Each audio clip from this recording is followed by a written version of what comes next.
तो hello dear students, we are welcome back again on this channel. तो हम लोग इस सीरीज में आज लीनियर इक्वेशंस के बारे में पढ़ेंगे, जिसको हिंदी में रैखिक समीकरण कहते हैं। इससे पहले यूक्लिड डिवीजन लेमा और उसके बाद पॉलिनोमियल्स के बारे में जान चुके हैं हम लोग, और अब रैखिक समीकरण के बारे में हम लोग आज इस वीडियो में बात करेंगे। ठीक है, तो उम्मीद करता हूं कि आपकी पढ़ाई बहुत अच्छे से चल रही होगी। तो बोर्ड एग्जाम के लिए बहुत ही ज़्यादा हेल्पफुल होने वाला है, आपको यह सब पता होना चाहिए। तो आप इस चैनल को सब्सक्राइब कर लें और वीडियोज को रेगुलर देखने के लिए बेल आइकन को भी दबा दें और ज़्यादा से ज़्यादा अपने फ्रेंड के साथ में शेयर करें। तो चलिए शुरू करते हैं लीनियर इक्वेशन। पहले हम लोग इसके एक जो कॉन्सेप्ट हैं उनको जानेंगे, उसके बाद इनके क्वेश्चंस को सॉल्व करेंगे। ठीक है, तो सबसे पहले कॉन्सेप्ट को जान लेते हैं। ये शॉर्ट में है, कॉन्सेप्ट को बहुत अच्छे से बताने की कोशिश करूंगा मैं। ठीक है, तो लीनियर इक्वेशंस के बारे में देखो, सबसे पहले इसमें देखो दो तीन चीजें होती हैं, अगर वो आपने जान ली तो लीनियर इक्वेशन के सारे क्वेश्चन आप आसानी से कर सकते हो। ठीक है, तो लीनियर इक्वेशन में सबसे पहले आता है फॉर्मेशन ऑफ इक्वेशन।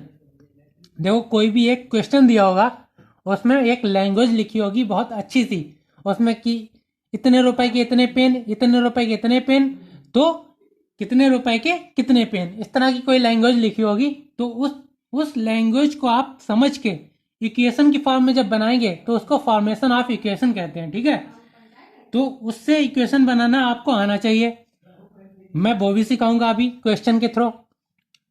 उसके बाद में यहाँ पे चार तरह से आप किसी भी क्वेश्चन को सॉल्व कर सकते हैं। चार मेथड हमारे पास होते हैं सॉल्व करने के। एक होता है ग्राफिकल मेथड।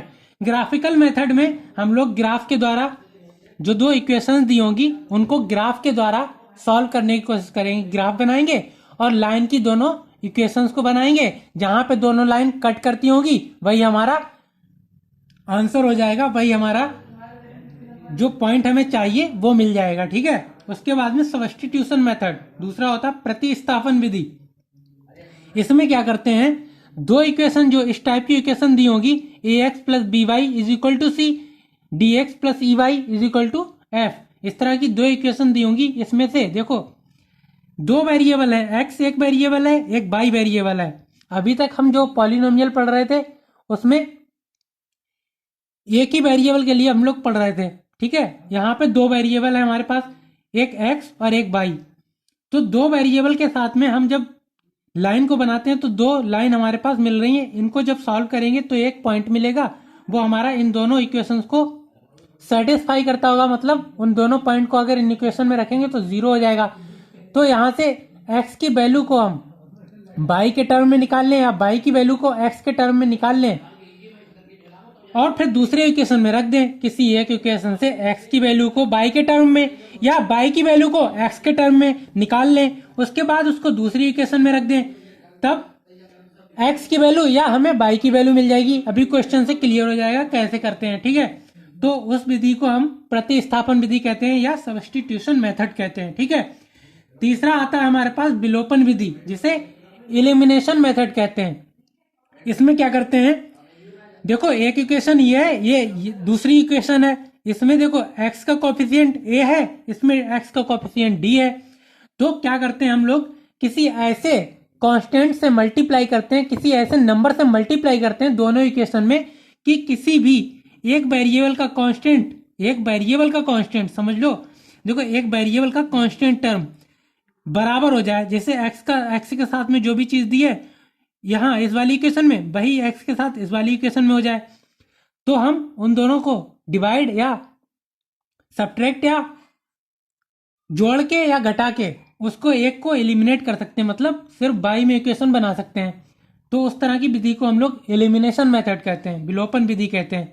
अभी देखो मैं बता रहा हूँ शॉर्ट में, और क्वेश्चन से आपको ये क्लैरिटी हो जाएगी कैसे करते हैं। ठीक है, एक क्वेश्चन मैं लूंगा बहुत बढ़िया करके, सारी विधियों से करके आपको दिखा दूंगा और पूरा कॉन्सेप्ट क्लियर हो जाएगा। क्रॉस गुणन विधि, क्रॉस मल्टीप्लिकेशन मेथड। इसमें देखो एक फार्मूला होता है, इस तरह की कोई इक्वेशन दी होगी, सी यहाँ पे हमने लिया था बाहर इक्वल के, इसको सी को इधर ले आएंगे तो ए एक्स प्लस, यहाँ देखो प्लस माइनस सी कुछ भी हो सकता है, C1 कांस्टेंट मैंने लिया है तो प्लस माइनस से देखो जब आप क्वेश्चन सॉल्व करेंगे तो ये चीज़ें एकदम क्लियर होंगी।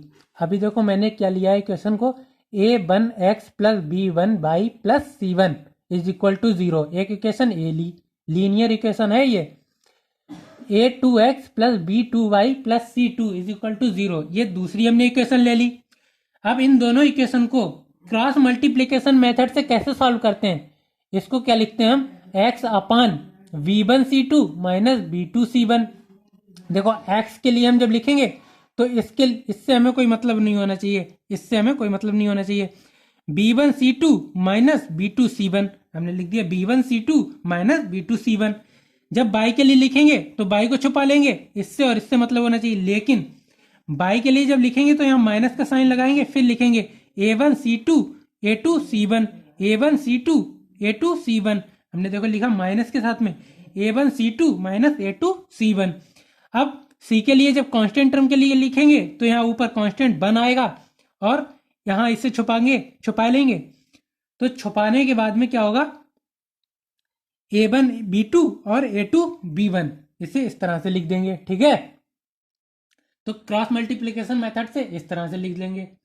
अब हमने 4 मेथड क्या देखे, एक ग्राफिकल मेथड, इसमें क्या करेंगे, दोनों लाइन का ग्राफ बनाएंगे, जहां पे कट करते होंगी दोनों लाइन वही हमारा आंसर हो जाएगा। सब्स्टिट्यूशन मेथड में क्या हुआ, एक इक्वेशन से x की या y की वैल्यू किसी दूसरे के टर्म में निकालेंगे, जैसे x की वैल्यू निकालना है तो y के टर्म में निकाल लेंगे और उसको दूसरी इक्वेशन में रख देंगे और y के लिए सॉल्व कर लेंगे। या फिर y की वैल्यू को x के टर्म में निकाल लेंगे एक इक्वेशन से और दूसरी इक्वेशन में उसको रख देंगे, तब हम x के लिए सॉल्व कर लेंगे। फिर y की वैल्यू निकालने के लिए किसी एक इक्वेशन में उस x की वैल्यू को रख देंगे।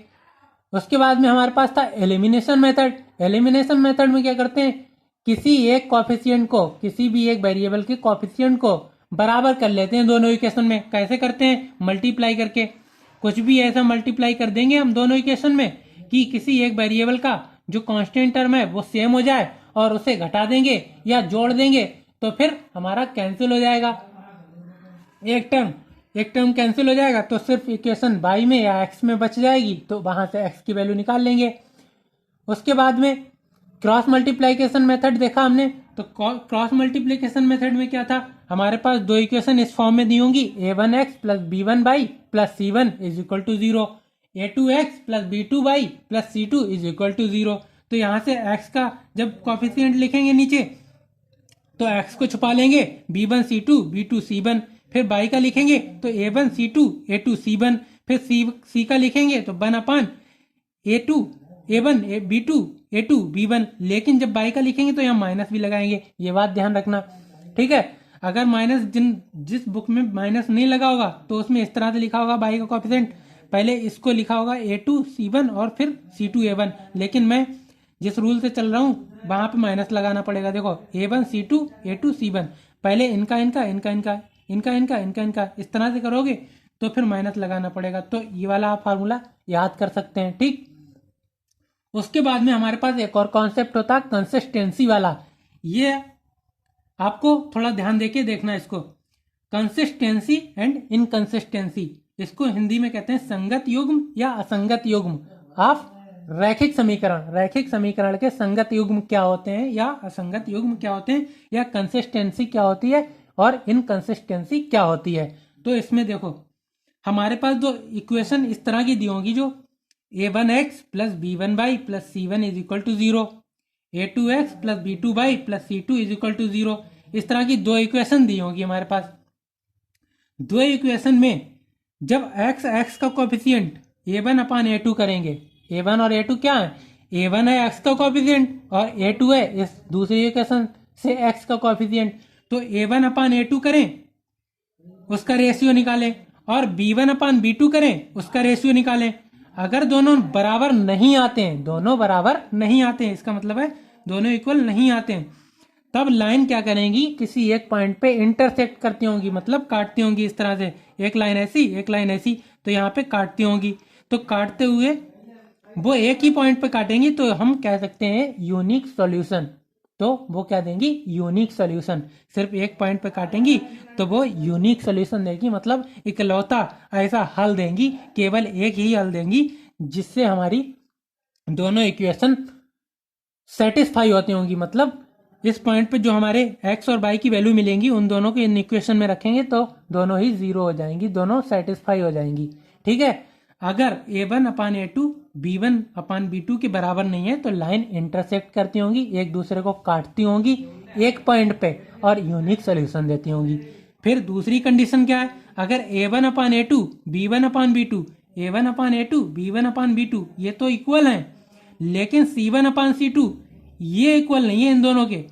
मतलब देखो ये इक्वेशन दी है, ये इक्वेशन दी है दूसरी, यहां से अभी देखो क्वेश्चन से आपको बहुत ज्यादा क्लियर हो जाएगा। क्वेश्चन यहाँ पे देखो मैंने रखे हैं आपके लिए, क्वेश्चन करेंगे तो और ज्यादा क्लियर हो जाएगा। मैं बता रहा हूँ, देखो a1/a2 और b1/b2 ये दोनों तो इक्वल हैं, लेकिन c1/c2 इक्वल नहीं है। तो इस कंडीशन में क्या होगा, लाइंस पैरेलल कही जाएंगी, जो हमारी रेखाएं हैं वो एक दूसरे के समांतर कही जाएंगी। तो इस कंडीशन में क्या होगा, हमारे पास लाइन ऐसी मिल जाएंगी, ऐसी, तो ये कहीं पे भी एक दूसरे को नहीं काट पाएंगी, समांतर हमेशा चलती रहेंगी। तो जब काट नहीं पाएंगी तो हमें कोई हल नहीं मिलेगा, तो हम कह देंगे नो सॉल्यूशन। क्या कह देंगे, नो सॉल्यूशन। कंडीशन जान लो, देखो a1/a2 और b1/b2 ये दोनों इक्वल हैं, लेकिन c1/c2 इक्वल नहीं है इन दोनों के। तो इस कंडीशन में लाइंस पैरेलल हो जाएंगी और नो सॉल्यूशन हमें मिलेगा, कोई भी हल नहीं मिलेगा।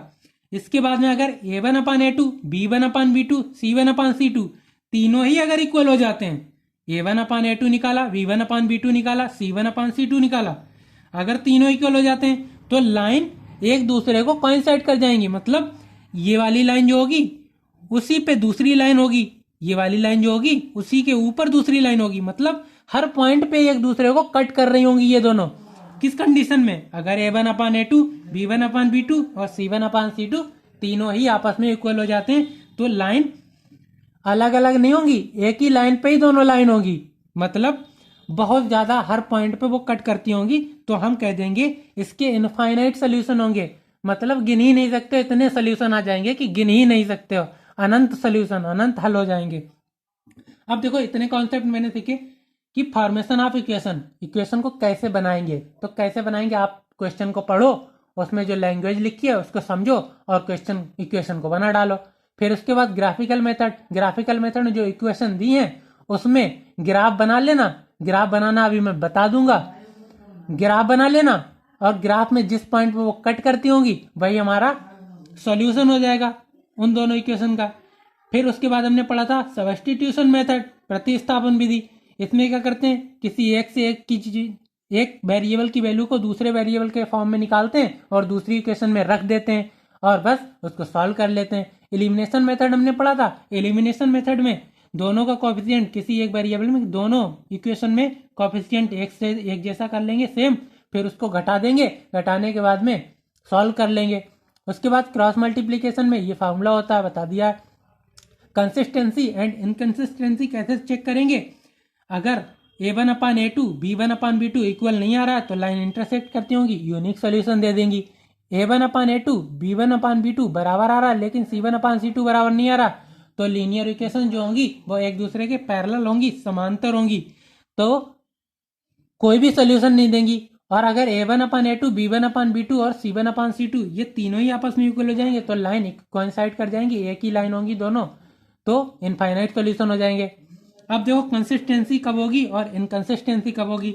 इफ लाइंस हैव वन और infinite solutions then they are called consistent. मतलब देखो अगर एक सोल्यूशन आ जाए या इनफाइनाइट सोल्यूशन आ जाए तो हमारी लाइन कंसिस्टेंस कहलाती हैं, और अगर कोई भी सोल्यूशन वाली कंडीशन हमारी सेटिस्फाई हो रही है तो लाइंस इनकंसिस्टेंट कहलाती हैं। ठीक है, इनकंसिस्टेंट कहलाती हैं।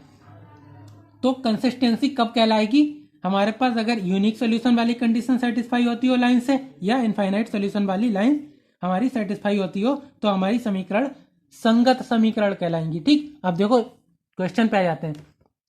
हमारे पास पहला क्वेश्चन है चेक द कंसिस्टेंसी। अब देखो सबसे पहले क्या करेंगे, हम कोएफिशिएंट फाइंड करेंगे a1 a2 b1 b2। तो सबसे पहले हम इस इक्वेशन में 3x प्लस 2y और इस 3 को इधर लाएंगे तो ये -3 इज इक्वल टू 0। एक इक्वेशन ये हो गई और दूसरी इक्वेशन हमारे पास हो जाएगी 2x प्लस 3y और -1 इज इक्वल टू 0। अब इसको कंपेयर करेंगे इससे, इस वाली इक्वेशन से कंपेयर करेंगे तो हमारे पास मिलेगा a1 x का कोएफिशिएंट 3, b1 2, c1 -3, यहाँ से मिलेगा a2 2, b2 3 और c2 -1 मिलेगा। अब हम चेक करेंगे a1 अपान a2, तो a1 अपान a2 कितना आएगा 3 और a2 कितना है 2, तो 3 अपान 2। ठीक, इसके बाद में b1 अपान b2 चेक करेंगे, b1 हमारे पास और b2, b1 अपान b2 में b1 की जगह पे 2 और b2 की जगह पे 3। अब देखो यहां से हमें क्या पता लगा, ये है 3/2, ये है 2/3, दोनों बराबर नहीं है तो हम यहां से लिखेंगे a1 अपान a2 बराबर नहीं है b1 अपान b2 के। तो इस कंडीशन में हमारे पास लाइन क्या होती है इंटरसेक्टिंग, तो क्या होगा यूनिक सॉल्यूशन, मतलब एक हल, केवल एक हल। तो इस कंडीशन, ये देखो पहली वाली कंडीशन यहाँ पे सेटिस्फाई हो रही है तो यहाँ यूनिक सॉल्यूशन है। तो जब यूनिक सॉल्यूशन आ जाए तब हमारे पास लाइंस क्या होंगी कंसिस्टेंस, हमारे पास लाइन क्या होंगी कंसिस्टेंट हमारे पास लाइंस होंगी। चलो बी वाले में देखते हैं। हमारे पास सबसे पहले इक्वेशन को कैसे लिखना है 3x plus 2y -3 is equal to 0। दूसरी लाइन कैसे लिखना है 6x plus 4y -2 is equal to 0। 2 को इधर लाएंगे। अब कंपेयर करेंगे तो a1 आएगा 3, b1 आएगा 2, c1 आएगा -3। ठीक है, यहां से a2 आएगा 6, b2 आएगा 4, c2 आएगा -2। ठीक है, अब a1 अपान a2 निकालेंगे, a1 अपान a2, a1 की जगह पे 3, a2 की जगह पे 6, ये कट जाएगा तो 3 दूनी 6, 1/2। ठीक, 3 दूनी 6 करेंगे 1/2 आ जाएगा। अब b2 b1 निकालेंगे, b1 b2 निकालेंगे, b1 की जगह पे क्या 2 और b2 की जगह पे कितना 4, यहां से भी 1/2 आ गया। लेकिन c1 अपान c2, अब देखो ये दोनों बराबर आ गए तो c1 अपान c2 भी निकालना पड़ेगा हमें। c1 अपान c2, c1 की जगह पे -3, ये -2, तो देखो ये -3 अपान -2 ये हो जाएगा 3/2। तो ये आया 1/2, ये आया 1/2, लेकिन ये इक्वल नहीं आया तो हम यहाँ से कह सकते हैं a1 अपान a2 बराबर है b1 अपान b2 के, लेकिन इक्वल नहीं है c1 अपान c2 के। कौन सी condition second condition. Second condition में क्या होती है लाइंस पैरेलल लाइंस होंगी पैरेलल। इस कंडीशन में क्या होगा नो सॉल्यूशन। और जब कोई सॉल्यूशन नहीं होता है तो लाइन क्या हो जाती है इनकंसिस्टेंट या कंसिस्टेंट या कहेंगे नॉट कंसिस्टेंट। ठीक, तो हमारी ये दूसरी कंडीशन सेटिस्फाई हो रही है a1 अपान a2 b1 अपान b2 बराबर है, लेकिन c1 अपान c2 बराबर नहीं है। तो लाइंस पैरेलल है और पैरेलल लाइंस में नो सॉल्यूशन हो जाता है और नो सॉल्यूशन में हमारे पास लाइन नॉट कंसिस्टेंट हो जाएंगी या कह दो इनकंसिस्टेंट हो जाएंगी। चलो तीसरे वाले को चेक करते हैं। तीसरे वाले में हमारे पास है 3x प्लस 3y, इसको 1 को इधर लाएंगे तो -1, यहां से a1 आया 3, b1 आया 3 और c1 आया -1। यहां से इसको दूसरी इक्वेशन से 9x plus 9y is equal to 3, इसको लिखेंगे 9x plus 9y -3 is equal to 0। यहाँ से a2 आया हमारे पास 9 और b2 आया हमारे पास 9 और c2 आया हमारे पास -3। अब यहाँ से चेक करेंगे a1 अपान a2, a1 की जगह पे 3, b1 की a2 की जगह पे 9, तो ये हमारे 3 से मल्टीप्लाई डिवाइड हो रहा है तो 1/3। अब निकालेंगे हम b1 अपान b2 क्या आएगा b1 की जगह पे 3 और b2 की जगह पे 9, ये भी हमारे पास 1/3 आया। अब c1 अपान c2 निकालेंगे तो c1 अपान c2 निकालते हैं। c1 की जगह पे कितना -1, c2 की जगह पे -3, माइनस से माइनस कैंसिल तो 1/3। ठीक है, तो ये हमारे पास क्या हुआ a1 अपान a2 1/3, b1 अपान b2 1/3 और c1 अपान c2 ये भी 1/3। तीनों ही हमारे पास सेम मिल गए। तो कौन सी कंडीशन, तीसरी condition, linear equations are coinciding. तो यहां पे हम लिखेंगे इक्वेशंस, जो हमारे पास इक्वेशंस हैं, इक्वेशंस आर कोइंसाइडिंग, इक्वेशंस एक दूसरे को कोइंसाइड कर रही हैं। तो यहां से हमारे पास क्या मिलेगा, इनफाइनाइट सॉल्यूशंस, इनफाइनाइट सॉल्यूशंस मिल जाएंगे। जब इनफाइनाइट सॉल्यूशन होंगे या यूनिक सॉल्यूशन होगा तो हमारी लाइंस क्या होंगी, कंसिस्टेंट, हमारी लाइंस होंगी कंसिस्टेंट। चलो इसको सॉल्व करते हैं। यहां देखो हमारे सी की वैल्यू इधर ही ला के दे दी है, तो यहां से डायरेक्ट कंपेयर कर देंगे। पहली इक्वेशन को कंपेयर करेंगे तो क्या मिलेगा, a1 is equal to 12, b1 is equal to -5 और c1 इज इक्वल टू -8। इसको करेंगे तो a2 is equal to 48, a और b2 इज इक्वल टू -25 और c2 इज इक्वल टू 16। तो a1 अपान a2 निकालेंगे, a1 अपान a2, इसको करेंगे 12/48, यहाँ से निकलेगा 12×48, 1/4। यहाँ से निकालेंगे b1 अपान b2, b1 की जगह पे -5 और यहाँ से -25, माइनस से माइनस कैंसिल, 5×25 25, 1/5। c1 अपान c2 निकालेंगे -8/16, तो ये हो जाएगा -1/2। अब यहाँ से हमें क्या पता लगा, a1 अपान a2, b1 अपान b2 और c1 अपान c2 तीनों ही इक्वल नहीं है। तो तीनों जब इक्वल नहीं है तो हमारे पास क्या मिलेगा, पहली वाली कंडीशन देखो, a1 अपान a2 और b1 अपान b2 ये 1/4 1/5 ये इक्वल नहीं है, तो पहली वाली कंडीशन मिल गई। तो यहाँ से क्या मिलेगा हमें, यूनिक सॉल्यूशन, यूनिक सॉल्यूशन मिलेगा। यूनिक सॉल्यूशन में क्या होगा, कंसिस्टेंट, हमारे पास लाइन क्या हो जाएंगी, कंसिस्टेंट। चलो अगले क्वेश्चन की तरफ चलते हैं। अगले क्वेश्चन में देखो मैंने एक क्वेश्चन लिया थ्योरी वाला। थ्योरी से मैं पहले इक्वेशन को बनाऊंगा, इक्वेशन को बनाने के बाद में चारों मेथड से सॉल्व करके दिखाऊंगा आपको, ठीक, चारों मेथड से सॉल्व करूंगा। देखो दूसरा क्वेश्चन हमारे पास जो है, इसमें देखो इस तरह के क्वेश्चन कुर्सियों वाले हो सकते हैं कि 5 कुर्सियां इतने रुपए की हैं, 10 मेज इतने रुपए की हैं, तो दोनों का मूल्य इतना इतना है, तो अलग अलग उनका मूल्य बताना है। तो इस तरह के क्वेश्चन भी बनते हैं। एक की एज इतनी है, बी की एज इतनी है, तो इतनी, तो मैं उसी टाइप का एक क्वेश्चन आपको करा रहा हूं। देखो 5 years एगो, मतलब 5 साल पहले, A was thrice as old as B, जो ए की एज थी वो बी से 3 गुना थी। 5 साल पहले की बात हो रही, 5 साल पहले ए की जो एज थी, एज मतलब उम्र, वो बी से 3 गुना थी। आफ्टर 10 ईयर, 10 साल के बाद क्या हुआ, B will be half as old as A, B कितना होगा, ए की जितनी एज है उससे आधा होगा, ठीक है। How old A and B are, तो अभी उनकी उम्र क्या है, ये पूछा है कि ए और बी की अभी क्या एज है, ठीक है, कितनी उम्र के हैं।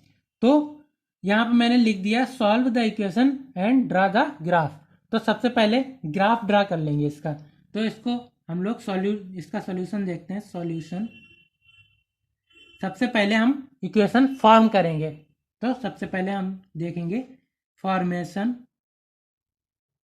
ऑफ इक्वेशन, इक्वेशन का फॉर्मेशन करेंगे। इक्वेशन का फॉर्मेशन कैसे करेंगे, देखो हमारे पास एक ए है और एक बी है, तो उनकी करेंट एज पूछी है, मतलब अभी प्रेजेंट में उनकी क्या एज है, तो वो हम मान लेंगे। तो माना let us assume age of A is equal to X और age of B is equal to Y. A की एज हमने एक्स मान ली, बी की एज वाई मान ली। तो देखो 5 साल पहले कितनी रहेगी होगी, 5 साल पहले इसकी अभी की एज जो है उसमें से 5 माइनस कर दो तो 5 साल पहले की एज आ जाएगी। इसकी जो है एज अभी, अगर 5 साल इसमें से माइनस कर दो तो 5 साल पहले की एज आ जाएगी। तो 5 साल पहले की जब बात करेंगे तो क्या था, ए की एज थ्राइस थी बी से। तो फॉर्मेशन ऑफ इक्वेशन, हम इक्वेशन को बना रहे हैं अभी, ठीक है। तो यहां पे हम देख रहे हैं 5 साल पहले, 5 years एगो। 5 साल पहले की जब बात कर रहे हैं तो जो ए की एज थी वो थ्राइस थी। ए की एज 5 साल पहले 3 गुना थी बाई की एज से। ए की एज 5 साल पहले जो थी वो 3 गुना थी बाई की 5 साल पहले जो एज थी उससे। मतलब ए की एज जितनी थी वो 3 गुना थी बाई की 5 साल पहले जितनी एज थी उससे। तो एक इक्वेशन ये मिल गई। इसको थोड़ा सिंप्लीफाई कर लेंगे। इसको लिखेंगे x minus 5 is equal to 3y minus 15। इसको लिखेंगे x माइनस को इधर माइनस 3y हो जाएगा इधर आके, और इधर लाएंगे तो 15 माइनस 5 इज इक्वल टू 0। यहाँ से हमें इक्वेशन मिलेगी x minus 3y plus 10 is equal to 0। तो एक इक्वेशन हमारे पास ये मिल गई। ठीक, एक इक्वेशन हमारे पास ये मिल गई। अब दूसरी आफ्टर 10 ईयर वाला कंडीशन देखते हैं। आफ्टर 10 ईयर, आफ्टर 10 ईयर क्या हुआ, जो बी की एज थी वो हाफ है ए से, तो हम क्या करेंगे 10 साल बाद अभी जो एज है उसमें 10 जोड़ देंगे। तो बाई की बी की एज कितनी हो जाएगी, बाई प्लस 10, और किसके हाफ है, ये हाफ है ए की एज 10 साल बाद जितनी होगी। तो 10 साल बाद ए की एज हो जाएगी एक्स प्लस 10, तो इससे हाफ हो जाएगी इसकी दूसरी इक्वेशन यहाँ से बनाएंगे। तो दो की यहाँ मल्टीप्लाई करेंगे 2 plus 10 is equal to x plus 10। यहाँ से हमें मिला 2 प्लस 10 इज इक्वल टू ये हो जाएगा 20। 2 से 10 की मल्टीप्लाई होगी तो ये 10 प्लस 10 एक्स प्लस 10। इसको और सिंप्लीफाई करेंगे तो ये हो जाएगा एक्स माइनस 2 और माइनस का 10 इज इक्वल टू 0। देखो x इधर रखा 10 इधर रखा, इस 20 को उधर ले गए तो माइनस हो गया, माइनस 20 में से 10 जाएगा तो माइनस 10 बचेगा। 2 इधर प्लस का था इधर ले गए तो माइनस का 2 हो जाएगा। ठीक है, माइनस का 2 हो जाएगा। अब देखो ये इक्वेशन हमने बना ली। अब ये दूसरी इक्वेशन हमारे पास हो गई। अब इसका ग्राफ बनाएंगे। ग्राफ बनाने के लिए क्या करते हैं, देखो ग्राफ में आपको छोटा सा बना के दिखा दे रहा हूँ, उसके बाद क्वेश्चन को सॉल्व करेंगे। तो ग्राफ बनाने के लिए क्या करते हैं, सबसे पहले यहाँ पे चलो बनाता हूँ। हमारे पास ये एक्स एक्सिस और ये वाई एक्सिस, ये एक्स एक्सिस और ये वाई एक्सिस, ये एक्स एक्सिस और ये वाई एक्सिस। ठीक, तो इक्वेशन वन लेंगे। सबसे पहले ग्राफ बनाने के लिए क्या करते हैं, put x is equal to 0, तो बाई की वैल्यू निकालेंगे हम, ये हो जाएगी एक्स को 0 रखेंगे इस इक्वेशन में, तो बाई की जब वैल्यू निकालेंगे तो ये आएगी 10/3। एक्स को 0 कर देंगे, 10 को उधर ले जाएंगे माइनस हो जाएगा, माइनस से माइनस कैंसिल हो जाएगा, तो 10/3, ये 10/3 बाई की वैल्यू। देखो ये सिंपल सी कैलकुलेशन है, इतनी बेटा आपको आना चाहिए। तो ये बाई की वैल्यू 10/3 आएगी। तो 10/3 बाई की वैल्यू आएगी जब एक्स की वैल्यू 0 होगी। तो पहली इक्वेशन के लिए यहाँ मैं लिख देता हूँ 10/3। जब यहाँ बाई की वैल्यू 0 रखेंगे तो एक्स की वैल्यू आएगी -10। जब बाई इज इक्वल टू 0 रखेंगे तो एक्स की वैल्यू आएगी -10। बाई 0 रखेंगे तो ये 0 हो जाएगा, 10 को उधर ले जाएंगे तो माइनस का 10 हो जाएगा, तो एक्स की वैल्यू -10 आ जाएगी। तो यहाँ से एक्स की वैल्यू -10 हो जाएगी, जब बाई 0 होगा तो -10 ये हो जाएगी। ठीक, -10 ये हो जाएगी। तो एक हमारी इक्वेशन जो बनेगी उसकी लाइन इस तरह से जाएगी, ये पॉइंट है और ये पॉइंट है, इन दोनों को मिलाने वाली एक लाइन खींच देंगे। तो हमारी जो पहली वाली इक्वेशन है, ये पहली इक्वेशन, इससे हमारी ये वाली लाइन बन जाएगी पहली इक्वेशन वाली। अब दूसरी इक्वेशन से हम देखते हैं। यहाँ पहले x को 0 रखेंगे, x को 0 रखने पे बाई की वैल्यू निकालेंगे, तो बाई की हमें जो वैल्यू मिलेगी, x को 0 रखेंगे तो बाई की वैल्यू 10 को उधर ले जाएंगे तो ये हमें मिलेगी बाई की वैल्यू -5। कितनी मिलेगी, -5। देखो एक बार इसको देख लेते हैं, यहाँ से x -2y, हाँ ठीक है। यहाँ से जब x की वैल्यू 0 रखेंगे तो 2y उधर जाएगा, -10 इधर बचेगा, तो y की वैल्यू -5 मिलेगी। तो x की वैल्यू 0 पे हमें मिलेगी -5, ये -5। अब जब y इज इक्वल टू 0 रखेंगे तो हमें x की वैल्यू मिलेगी, y 0 रखेंगे तो x की वैल्यू मिलेगी 10, तो x की वैल्यू हमें 10 मिल गई। यहाँ पे 10 मान लेते हैं, ठीक 10 होगा यहाँ पे। तो ये एक इक्वेशन ऐसे जाएगी। अब ये यहाँ पे कट करेंगी एक दूसरे को, ये कौन सी इक्वेशन है हमारी? दूसरी इक्वेशन, ये हमारी दूसरी इक्वेशन है। अब ये इस पॉइंट पर कट कर रही हैं, तो इस पॉइंट को हम निकालने के लिए क्या करेंगे? हिट एंड ट्रायल मेथड का यूज करेंगे। मतलब एक्स की वैल्यू रख रख के देखेंगे कि कितनी वैल्यू आ रही है। एक्स की वैल्यू को हम रख रख के देखेंगे कि कितनी वैल्यू आ रही है बाई की। जब एक्स की वैल्यू रखेंगे और बाई की वैल्यू निकालेंगे एक इक्वेशन से, तो दूसरी इक्वेशन भी उसको फॉलो करना चाहिए, मतलब दूसरी इक्वेशन भी सेटिस्फाई होना चाहिए। तो ऐसी कोई भी वैल्यू हम ढूंढेंगे जिससे कि दोनों इक्वेशन हमारी फॉलो करती हो। तो हम क्या करेंगे? ग्राफिकल मेथड से अभी सॉल्व कर रहे हैं, तो सबसे पहले हम देख रहे हैं ग्राफिकल मेथड। ग्राफिकल मेथड से सॉल्व करने के लिए हम क्या कर रहे हैं? सबसे पहले हम क्या करेंगे? एक्स की वैल्यू को या बाई की वैल्यू को हम 20 रख के देखते हैं। देखो 1 रखेंगे, 2 रखेंगे, 3 रखेंगे, 4 रखेंगे, इस तरह से रखते जाएंगे। तो बाई की वैल्यू को हम 20 रख के देख रहे हैं पहली वाली इक्वेशन में। इन 1 पहली इक्वेशन में हम बाई की वैल्यू को 20 रख के देख रहे हैं। तो x minus 3 into 20 plus 10 is equal to 0। तो x की वैल्यू हमें क्या मिलेगी? माइनस का 60 प्लस 10 इज इक्वल टू 0। यहाँ से x की वैल्यू मिलेगी हमें 50। 60 में से 10 जाएंगे, माइनस का 50 और माइनस 50 उधर ले जाएंगे, तो x की वैल्यू 50 आ गई। अभी हमने एक इक्वेशन से निकाल ली। अब ये हम दूसरी इक्वेशन में चेक करेंगे। Check in equation 2। अगर उसमें हमें सेटिस्फाई हो जाती है, मतलब दोनों तरफ 0 आ जाता है, तो हमारी ये चीज़ सही होगी। कैसे सही होगी? देखो x की जगह पे हमने 50 निकाला, रखो दूसरे में 50 माइनस 2, बाई की जगह पे हमने 20 माना था, माइनस 10 इज इक्वल टू 0। यहाँ 50 minus 40 minus 10 is equal to 0।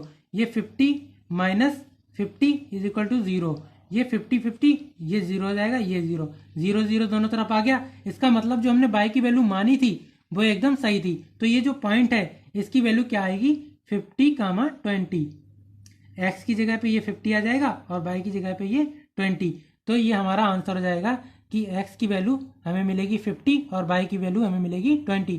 देखो ग्राफिकल मेथड में इसी तरह से अप्रोच होती है। तो ग्राफिकल मेथड के यहाँ पे बाई मैंने 20 माना है। ग्राफिकल मेथड के जो क्वेश्चन आएंगे आपके पास, तो बाई की वैल्यू 1 2 3 इस तरह की कोई भी रखने से आपकी सेटिस्फाई हो जाएगी। लेकिन मैंने 20 रखा है तो सेटिस्फाई हुआ जाके। तो आप चेक कैसे करेंगे? देखो ग्राफिकल मेथड के लिए दोनों इक्वेशन बनाएंगे। इक्वेशन बना के एक्स की वैल्यू कुछ ऐसी रखेंगे और बाई की वैल्यू निकालेंगे। बाई की वैल्यू को यहाँ रखेंगे, एक्स की वैल्यू को जो आपने मानी उसे यहाँ रखेंगे। अगर ये सेटिस्फाई हो जाएगी तो हमारा वो कटिंग पॉइंट मिल जाएगा। तो इस तरह से आप लोग सॉल्व कर सकते हैं ग्राफिकल मेथड से। तो इसकी अप्रोच ऐसी होती है, ठीक। दूसरा, अगर आपको क्वेश्चन में दिया रखा है कि ग्राफिकल मेथड से ही सॉल्व करना, तो आप इस अप्रोच से जाना, वरना आप बची हुई अप्रोच जो है उनको ही फॉलो करना, नहीं तो आपका बहुत ज़्यादा टाइम लग जाएगा। तो ग्राफिकल मेथड से आपको हमने बता दिया। उसके बाद में दूसरा मेथड हमारे पास क्या होता है? एलिमिनेशन। नहीं, सबसे ग्राफिकल मेथड के बाद सब्स्टिट्यूशन मेथड से करते हैं। सब्स्टिट्यूशन मेथड, प्रतिस्थापन विधि। प्रतिस्थापन विधि में क्या करते हैं? देखो हमारे पास एक इक्वेशन ये है और दूसरी इक्वेशन हमारे पास है x minus 2y minus 10 is equal to 0। हमने क्या बताया था? एक इक्वेशन से किसी एक चीज को निकालते हैं और दूसरी इक्वेशन में रख देते हैं। मैंने यहाँ से x की वैल्यू निकाली। देखो 3y को इक्वल के इधर लाएंगे तो प्लस का 3y हो जाएगा और प्लस के 10 को उधर ले जाएंगे और माइनस का 10 हो जाएगा।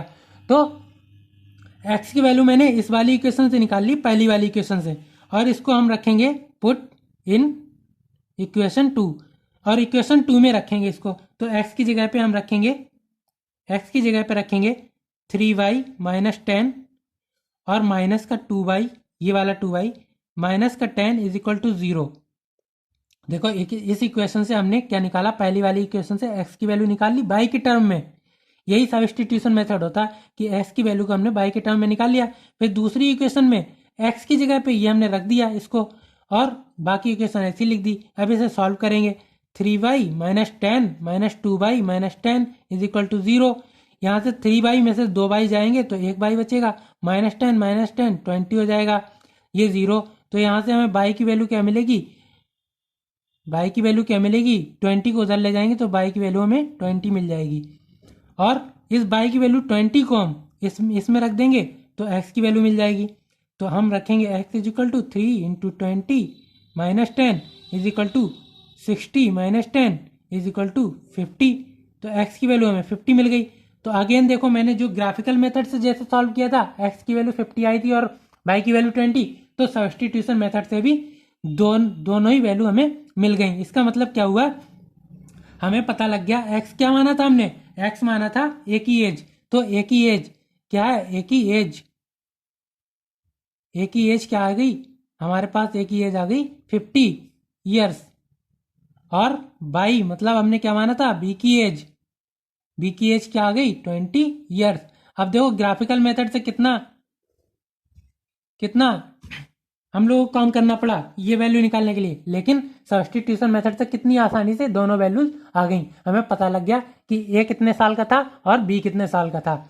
चलो आप तीसरे मेथड से करते हैं, एलिमिनेशन मेथड से। एलिमिनेशन मेथड, तो तीसरे मेथड से करते हैं। तीसरा मेथड हमारे पास है एलिमिनेशन मेथड। तो एलिमिनेशन मेथड में क्या करते हैं, देखो हमारे पास ये इक्वेशन है। देखो एक बार आपने इक्वेशन बना ली इस तरह के क्वेश्चन में, उसके बाद में कुछ नहीं है, इक्वेशन सॉल्व करना है, थोड़ा सा मैथ लगाना है, बस और कुछ नहीं है। आपकी जो आंसर है वो एकदम आ जाएगा। दूसरी इक्वेशन हमारे पास क्या थी, x माइनस 2y माइनस 10। अब देखो एलिमिनेशन मेथड में क्या करते हैं, किसी एक को एलिमिनेट करते हैं, एक को ख़त्म करते हैं। यहाँ x है, यहाँ भी x है, यहाँ 3y है, यहाँ माइनस 2y है, यहाँ माइनस 3y, यहाँ 10 है, यहाँ माइनस 10 है। अब देखो यहाँ x का कॉफिशियंट 1 है, यहाँ भी x का कॉफिशियंट 1 है। जब कॉफिशियंट एक जैसे होते हैं, दोनों में कॉफिशियंट एक जैसे होते हैं, तो हम डायरेक्ट उसको माइनस कर देंगे। और अगर कॉफिशियंट एक जैसे नहीं होंगे तो किसी चीज़ से मल्टीप्लाई कर देंगे। अगर यहाँ पे मान लिया 2x होता, यहाँ सिर्फ x होता, तो यहाँ भी 2 से मल्टीप्लाई कर देते सेम करने के लिए, तब हम उसको काट सकते थे। लेकिन यहाँ पे x की वैल्यू भी, यहाँ पे कॉफिशियंट 1 है, यहाँ पे भी 1 है, तो हम इसको डायरेक्ट माइनस कर देंगे। इसको यहाँ माइनस करने से ये माइनस हो जाएगा, ये प्लस। देखो साइन चेंज हो जाएंगे जब माइनस करेंगे। तो इस वाली इक्वेशन में से इसको माइनस कर रहे हैं, तो ये यहाँ प्लस था तो माइनस हो जाएगा, माइनस का प्लस हो जाएगा, ये माइनस का प्लस हो जाएगा। तो ये प्लस का x और माइनस का x ये दोनों कैंसिल हो जाएंगे। यहाँ से माइनस का 3y, ये प्लस का 2y, ये प्लस का 10 और ये प्लस का 10 इज इक्वल टू 0। यहाँ से माइनस का y, माइनस 3y में से 2y घटाओगे ना तो माइनस का y बचेगा सिर्फ, प्लस 20 इज इक्वल टू 0। इस बाई को उधर ले जाओगे तो ये 20 इज इक्वल टू बाई, या इसको ऐसे लिख सकते हो बाई इज इक्वल टू 20। तो यहाँ से भी बाई की वैल्यू हमें 20 मिली। अब इस बाई की वैल्यू 20 मिलने के बाद में किसी एक इक्वेशन, चाहे इसमें रख दो चाहे इसमें रख दो, किसी एक इक्वेशन में इस बाई की वैल्यू को रख देंगे। चलो पहली वाली में रख देते हैं, x minus 3 into 20 plus 10 is equal to 0। तो x minus 60 plus 10 is equal to 0। तो यहाँ से x की वैल्यू मिल जाएगी हमें 50। यहाँ से भी x की वैल्यू हमें मिल जाएगी 50। तो यहाँ से भी हमें x देखो 50 मिला और बाई 20 मिला। तो एलिमिनेशन मेथड से आप इस तरह से कर सकते हैं। फिर चौथा मेथड हमारे पास क्या होता है, चौथा मेथड हमारे पास होता है क्रॉस मल्टीप्लाई। क्रॉस मल्टीप्लाई करेंगे तो सबसे पहले क्या करते हैं, इक्वेशन लिखते हैं। इक्वेशन लिखेंगे, इक्वेशन लिख लिया, एक इक्वेशन ये और दूसरी इक्वेशन हमने लिखी है x माइनस 2y और माइनस का 10 इज इक्वल टू 0। तो क्रॉस मल्टीप्लाई में क्या करते हैं, x अपान x को छुपाएंगे, इसका मल्टीप्लाई, तो -3 और -10 ये हो जाएगा माइनस माइनस प्लस और 3 दशावन 30, ठीक, माइनस लगाएंगे। फिर इसका मल्टीप्लाई, तो -2 और 10 ये मल्टीप्लाई करेंगे। फिर बाई अपान, बाई को छुपाएंगे, इसका मल्टीप्लाई, लेकिन यहाँ पहले माइनस लगाएंगे। फिर इसका मल्टीप्लाई, ये आएगा 1 इंटू -10, 1 इसका और -10 इसका, फिर माइनस ये इसका 1 और इसका 10, ठीक। उसके बाद सी के लिए लिखेंगे, इसका 1 फिर इसका -2 माइनस इसका 1 और इसका -3, इस तरह से लिख देंगे। फार्मूला मैंने अभी बताया था वही फार्मूला लगा दिया। तो यहाँ इसको और सॉल्व करेंगे, x अपान 30 माइनस माइनस प्लस हो जाएगा, 2 10 जा 20 हो जाएगा, तो प्लस 20 हो जाएगा, इज इक्वल टू बाई अपान, ये माइनस का साइन यहाँ लगाओ, ये माइनस का 10 हो जाएगा, माइनस 10 की 1 से मल्टीप्लाई करेंगे तो माइनस 10 आएगा, ये भी माइनस का 10 हो जाएगा, ठीक, 1 अपान, ये -2 का 1 से मल्टीप्लाई -2 आएगा, और ये -3 की मल्टीप्लाई -1 से, तो ये प्लस का 3 आ जाएगा। यहाँ से x upon 30 20 50 is equal two by upon minus का 10 माइनस का 10 माइनस का 20 हो जाएगा, और माइनस माइनस प्लस हो जाएगा, तो ये बाई अपान 20 हो जाएगा। 1 अपान 3 में से 2 माइनस करेंगे तो ये 1 आ जाएगा। अब इसको एक बार, इसको और इसको एक बार लेंगे, फिर इसको और इसको लेंगे, तो सबसे पहले क्या करेंगे, x upon 50 is equal to 1 करेंगे, 1 अपान 1 क्या होगा 1, अरे 1 से किसी भी चीज़ को डिवाइड करते हैं तो 1 ही तो आएगा, इससे लिख लिया। और दूसरी बार हमने क्या लिखा, y upon 20 is equal to 1 लिख दिया, तो यहाँ से x की वैल्यू हमें मिल गई 50 और y की वैल्यू हमें मिल गई 20। तो हमने चारों मेथड से सॉल्व कर दिया। आपको चारों से नहीं सॉल्व करना है, आपको क्या करना है, आपको चारों से नहीं सॉल्व, आपको पेपर में सिर्फ एक मेथड से सॉल्व करना है। मैंने 4 इसलिए बताए, जिस भी मेथड से क्वेश्चन में लिखा हो उसी मेथड से सॉल्व कर देना। अगर कुछ नहीं लिखा है तो इन 4 में से जो भी आपको अच्छा लग रहा है वो मेथड से आप सॉल्व कर सकते हैं, आंसर आना चाहिए, ठीक है। अब देखो यहाँ पे आंसर चारों मेथड से ही सेम आया, एक्स की वैल्यू 50 आई, बाई की वैल्यू 20 आई। एक्स हमने क्या माना था, ए की एज को एक्स माना था, और बाई क्या माना था, बी की एज को बाई माना था। तो ए की उम्र कितनी है 50 साल, और बी की उम्र कितनी है 20 साल। तो मैंने चारों मेथड आपको बता दिए। चलिए और क्वेश्चन के साथ चलते हैं। देखो इस तरह के क्वेश्चन आएंगे आपके पास, 2 अपान एक्स 3 अपान बाई। तो इस क्वेश्चन में, इस तरह के क्वेश्चन में क्या करेंगे, 1 अपान एक्स को p मान लेंगे और 1 अपान बाई को q मान लेंगे। अब इसको सॉल्व करेंगे, यहाँ पे रख देंगे। तो 2 1 अपान एक्स की जगह पे p माना तो 2p हो जाएगा, plus 3 into Q is equal to 13। इसे लिखेंगे 2p plus 3q minus 13 is equal to 0। अब हमने क्या माना था, 1 अपान एक्स को p माना था, तो 5p हो जाएगा, माइनस 4q हो जाएगा, माइनस 2, यहाँ 5p माइनस 4q, 2 को इधर लाएंगे तो 2 हो जाएगा, इधर प्लस का 0। अब देखो इसमें दोनों इक्वेशन में दोनों ना p का ना q का कोई भी कोफिशिएंट सेम नहीं है, तो सेम बनाने के लिए क्या करेंगे, मल्टीप्लाई। तो 10 बना लेते हैं, चलो p के कोफिशिएंट को सेम कर लेते हैं। p को कोफिशिएंट को सेम करने के लिए यहाँ 5 से मल्टीप्लाई करना पड़ेगा पूरी इक्वेशन को, 5 से मल्टीप्लाई करना पड़ेगा, और यहाँ 2 से मल्टीप्लाई करना पड़ेगा पूरी इक्वेशन को, ठीक है। तो यहाँ 5 से पूरी इक्वेशन को मल्टीप्लाई करोगे तो ये हो जाएगा 10, ये हमारी इक्वेशन 1 थी और ये हमारी इक्वेशन 2 थी, ठीक। ये 10p प्लस 5 तियाँ 15q और 13 पंजे 65 इज इक्वल टू 0। यहाँ से हमें मिलेगा 10p minus 8q plus 4 is equal to 0। देखो 2 की पूरी इक्वेशन में मल्टीप्लाई करेंगे तो इससे होगी 10, इससे होगी तो 8, इससे होगी तो 4, इसकी मल्टीप्लाई करेंगे तो इससे होगी 10, इससे होगी 15, इससे होगी 65। अब देखो p का कोफिशिएंट यहाँ पे, p का कोफिशिएंट क्या आया, ये आया, यहाँ पे p का कोफिशिएंट ये आया, दोनों की सेम है। तो पहली इक्वेशन में से हम दूसरी को अगर माइनस कर दें तो हमारा काम बन जाएगा। तो इस वाली इक्वेशन में से इसको मान लेते हैं इक्वेशन a, इसको मान लेते हैं इक्वेशन b। तो a इक्वेशन में से b को माइनस करेंगे तो यहाँ लिख लेंगे 10p plus 15q minus 65 is equal to 0। यहाँ पे लिखेंगे 10p minus 8q plus 4 is equal to 0।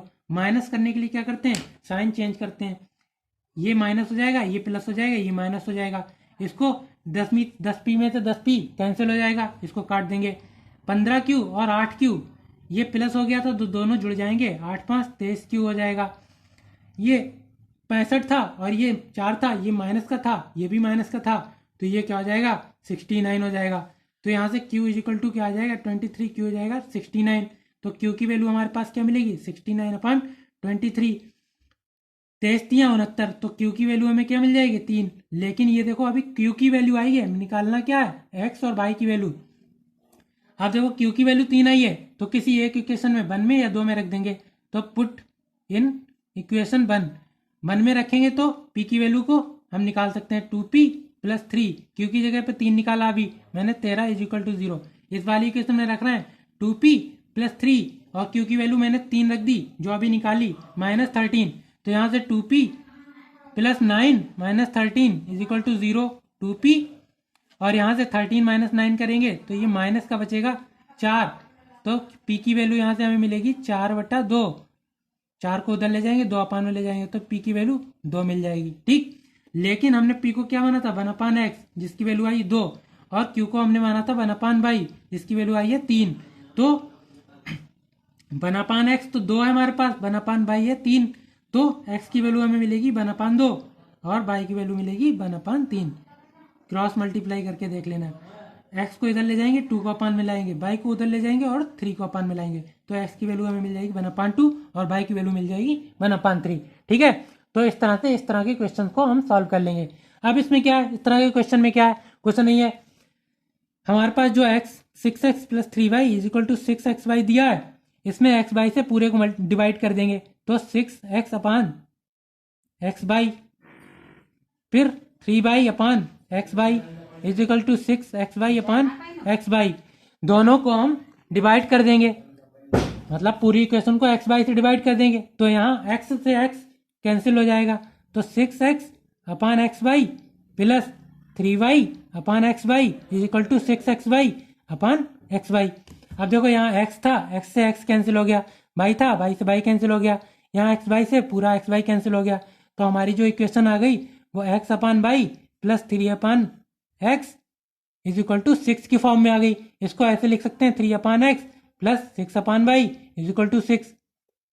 ठीक, दूसरी इक्वेशन को भी सेम ऐसे ही करेंगे, 2x + 4y = 5xy, यहाँ भी x अपान y से डिवाइड करेंगे, तो x × y से डिवाइड करेंगे तो 2x अपान xy प्लस 4y अपान xy = 5xy अपान xy। यहाँ देखो x से x कैंसिल, यहाँ y से y कैंसिल, यहाँ xy से xy कैंसिल, तो ये हो गया हमारे पास 2 अपान y 4 अपान x 5 अपान, ये तो कैंसिल हो गया, ये 1 लिख सकते हैं, तो ये हो गया 4 को इधर लिख लेंगे 4 अपान x प्लस 2 अपान y = 5। अब देखो फिर वही करेंगे, क्या करेंगे 1 अपान x को क्या मानेंगे p और 1 अपान y को मानेंगे q। अब मान लेते हैं, तो हमारी इक्वेशन ये जो 1 इक्वेशन है, ये 2 इक्वेशन है, ये हमारी हो जाएगी 3 अपान 1 अपान एक्स को p मान लिया है, तो 3 अपान में कुछ नहीं आएगा, 1 अपान एक्स की जगह p रख देंगे, 3p हो जाएगा प्लस 6q हो जाएगा = 6 हो जाएगा। इसके बाद में दूसरी इक्वेशन क्या मिलेगी हमें, यहाँ से हम 1 अपान एक्स की जगह p रखोगे तो 1 अपान एक्स की जगह p रखने पे हो जाएगा 4p प्लस 2q = 5। यहाँ से हमें क्या मिलेगा 3p प्लस 6q माइनस 6 = 0, यहाँ से मिलेगा 4p प्लस 2q माइनस 5 = 0। अब यहाँ से देखो 3 कॉमन हो रहा है, 3 कॉमन हो रहा है, तो 3 को कॉमन लेके काट देंगे, 3 यहाँ p प्लस 2q माइनस 3 2 जा 6, देखो 3 कॉमन लेंगे तो यहाँ 6 था, 3 के बाहर आ गया 2 बचा, यहाँ 6 से 3 बाहर आ गया 2 बचा, तो 3 0 का अपान में जाएगा 0 हो जाएगा, तो ये हो जाएगा p प्लस 2q माइनस 2 = 0। अब देखो इसे सब्स्टिट्यूशन मेथड से कर लेते हैं, यहाँ से p की वैल्यू निकाल लेंगे -2q प्लस 2, देखो इक्वल के उधर जाएगा तो ये प्लस का माइनस हो जाएगा, ये माइनस का प्लस हो जाएगा, p की वैल्यू के यहाँ रख देंगे, यहाँ तो रखें 4 -2q plus 2 plus 2q minus 5 = 0। यहाँ से अंदर मल्टीप्लाई करेंगे 4 को, तो -8q प्लस का 8 प्लस 2q माइनस 5 = 0। यहाँ 8q माइनस का है या प्लस 2q है, तो ये माइनस का 6q बचेगा, 8 प्लस का माइनस 5 का, ये हो जाएगा 3 प्लस का, तो 6q उधर ले जाएंगे तो प्लस का हो जाएगा, ये 3 बचेगा। ठीक, अरे यार देखो 3 = 6q उधर प्लस का ले गए, अब इसको पलट के लिख दिया तो ये आ गया। ठीक, अब q की वैल्यू यहाँ 3 अपान 6 आएगी, इसको काट लेंगे, 3 2 जा 6, तो 1 अपान 2 आ जाएगी, तो q की वैल्यू हमारे पास क्या आ गई 1 अपान 2। और p की वैल्यू के लिए क्या करेंगे, q की वैल्यू यहाँ रख देंगे -2 × 1 अपान 2 प्लस 2, तो 1 अपान 2 से -1 हो जाएगा, ये 2 से 2 कैंसिल और 1 बन जा 1 प्लस 2, ये हो जाएगा -1 माइनस करेंगे तो 1 हो जाएगा, तो p की वैल्यू यहाँ से हमें मिलेगी 1। लेकिन हमने p की वैल्यू को क्या माना था 1 अपान x = 1, और क्यू की वैल्यू को हमने क्या माना था, 1/बाई 1/2। तो यहाँ से बाई की वैल्यू क्या आएगी, बाई इज इक्वल टू 2 आएगी, और यहाँ से एक्स की वैल्यू क्या आएगी, 1/1 इज इक्वल टू 1। तो एक्स की वैल्यू 1 और बाई की वैल्यू 2। तो दोनों ही हमारे क्वेश्चन यहाँ से सॉल्व हो गए। कैसे, सबसे पहले ऐसी इक्वेशन को हमने एक्स वाई से डिवाइड कर दिया। एक्स वाई से डिवाइड करने के बाद में जो कट रहा था उसे काट दिया, इस फॉर्म में बना लिया। इस फॉर्म में बनाने के बाद 1/x को p मान लिया, 1/बाई को q मान लिया। और उसके बाद में ये हमारी सिंपल जो लीनियर इक्वेशन हमारी होती है